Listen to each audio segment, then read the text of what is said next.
This asks if this is where hypersexuality comes from. This was left on a video of mine about sexual trauma and nonconcordance. So put together, it's asking, does sexual trauma that involves nonconcordance then sometimes go on to cause hypersexuality? Just a reminder for anybody seeing this, I'm not a therapist or other expert. I'm a therapy client, psychology and trauma nerd, but take everything with a grain of salt. But my understanding is, I imagine hypersexuality comes from a variety of different things, but I do think this can be one thing that can cause it, sure. My understanding is that any sort of sexual trauma is going to, especially when somebody is a child, because then it's a developmental trauma in addition to a sexual trauma, is going to skew our understanding of or our relationship with intimacy, like physical intimacy, sexuality. And how it skews that can vary a lot.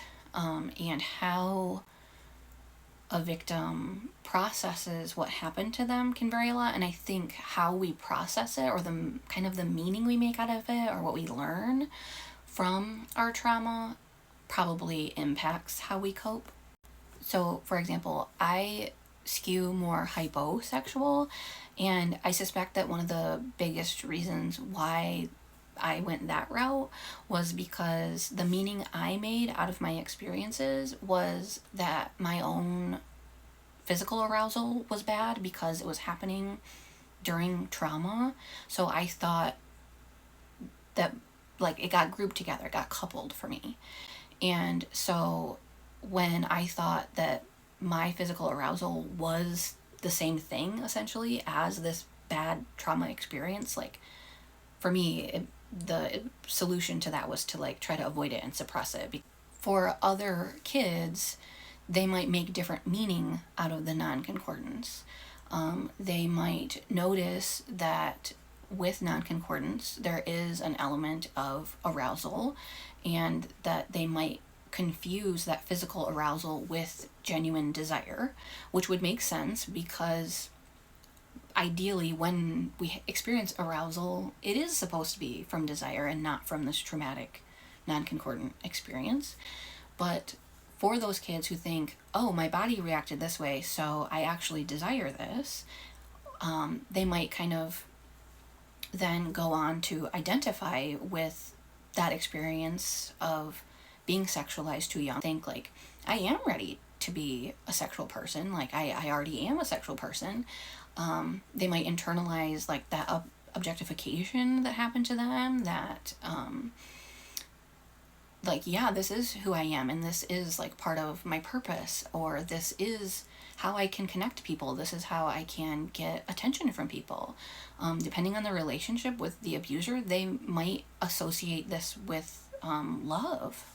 And of course, we all need love, we all need attention and affection and safe, healthy intimacy. And so for kids who get some of those feelings felt in addition to the abuse, especially if they're not getting it in healthy ways elsewhere, I think it makes sense that they might then think, well, if I want attention, or if I want affection, or to feel special, or whatever, then the way I can get that is to sexualize myself, to objectify myself, or to go seek out sexual experiences. And I think that anybody who has experienced hypersexuality would probably already know this, but I just want to make it clear for anybody who doesn't, that hypersexuality isn't just like loving sex.